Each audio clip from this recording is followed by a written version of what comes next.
সেদিন সন্ধেবেলা বাড়িতে বসে পুরনো দিনের স্মৃতিচারণ করছিল সবাই মিলে বসে দিদির বিয়ের ভিডিও, আমাদের বিভিন্ন জায়গার ফ্যামিলি ট্যুর এর ভিডিও এবং সোনামণির অন্নপ্রাশনের ভিডিও দেখছিলাম। দেখতে দেখতে কত বড় হয়ে যাচ্ছে মেয়েটা। চোখের সামনে যেন পিছনে ফেলে আসা 2 বছরের আগের দিন ও আজকের দিনের প্রতিচ্ছবি দেখছি। সেখানেও ঠাম্মার কোলে আর এখানেও ঠাম্মার কোলে বসে। কিন্তু তখন ঠাম্মার পাশে দাদুও ছিল, কিন্তু আজ আর তিনি আমাদের মধ্যে নেই। এই ভিডিওগুলোর মাধ্যমে তিনি আমাদের কাছে কোথাও যেন জীবিত।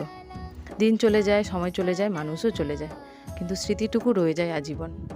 সবাই মিলে যখন ভিডিওগুলো দেখছিলাম তখন ওই স্বর্গীয় মানুষটিকে আমরা কতটা মিস করছিলাম তা আমাদের চোখের কোণে আসা এক ফোঁটা জলই প্রমাণ দিচ্ছিল।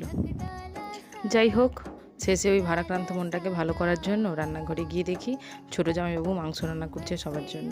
দিনের শেষে সবাই মিলে বসে একসঙ্গে খাওয়ার মজাই আলাদা, তাই না? তো যাই হোক, আজকের আসি, দেখা হবে আবার।